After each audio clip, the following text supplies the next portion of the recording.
Hi everyone, I'm here at ECTC 2026 with Jim Straus from ACM Research, who's here today to talk to us about their new PECVD system. Welcome, Jim. How are you? Thanks, Jillian. It's a pleasure to be here. Awesome. So, just for our viewers, can you quickly explain what PECVD is and the significance of it for the advanced certificate market? Sure. So, plasma-enhanced CVD in vapor deposition is a process that usually is used in dielectric deposition.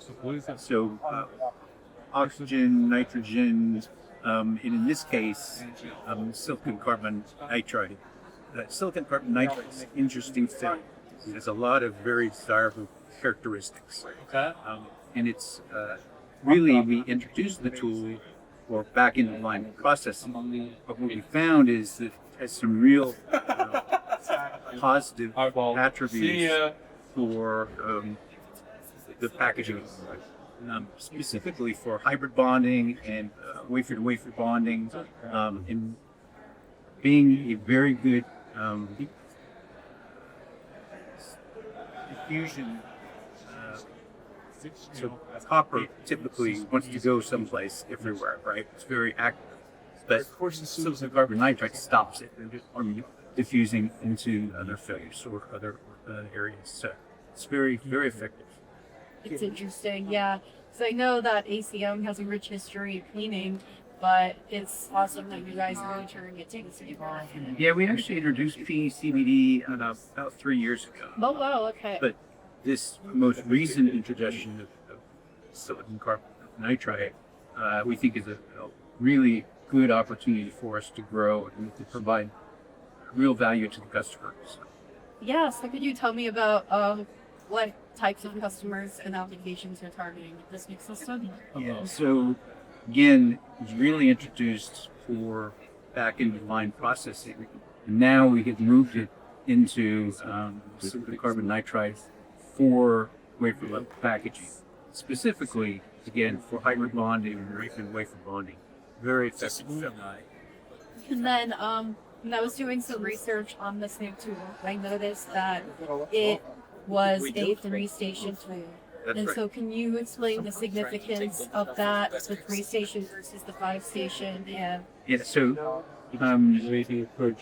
some of our competitors in this space use 2 stations per chamber. Some use 4. We chose 3, to be different and to be better.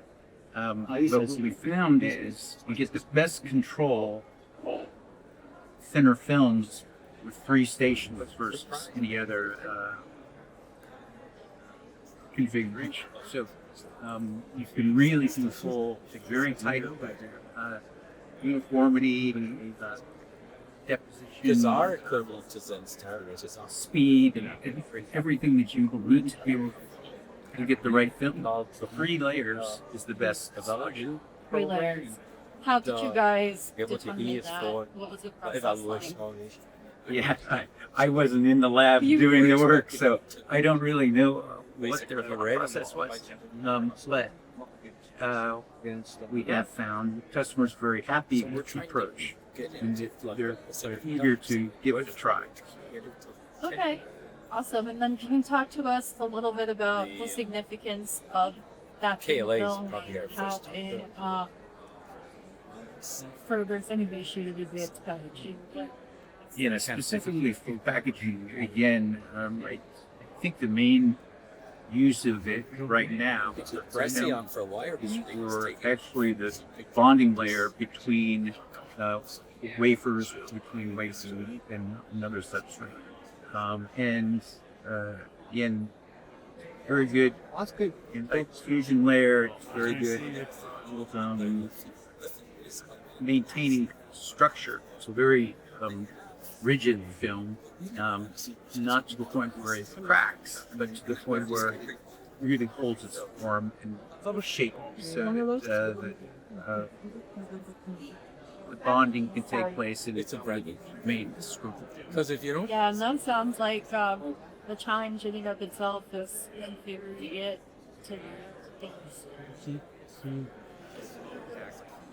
And with that, is that I would say definitely one of our key differentiators is being able to control and precisely control characteristics. yeah? And then with regards to the tool, is there anything else?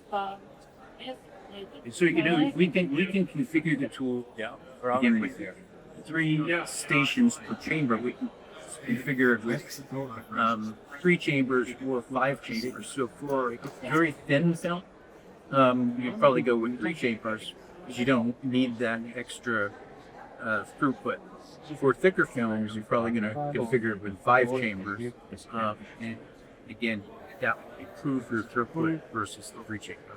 So is there a difference in should get the 3 chamber versus the 5 chamber tools? Again, it's going to depend on the thickness of your film. Everybody's going to have different film thickness and different applications. And some customers like it, some with 3 chambers and some with 5 chambers, and optimize it that way.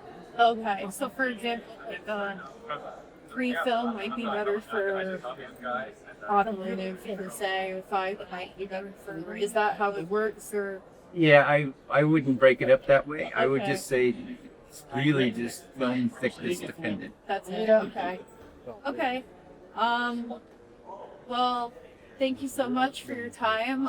It was great speaking to you, and thank you so much for watching.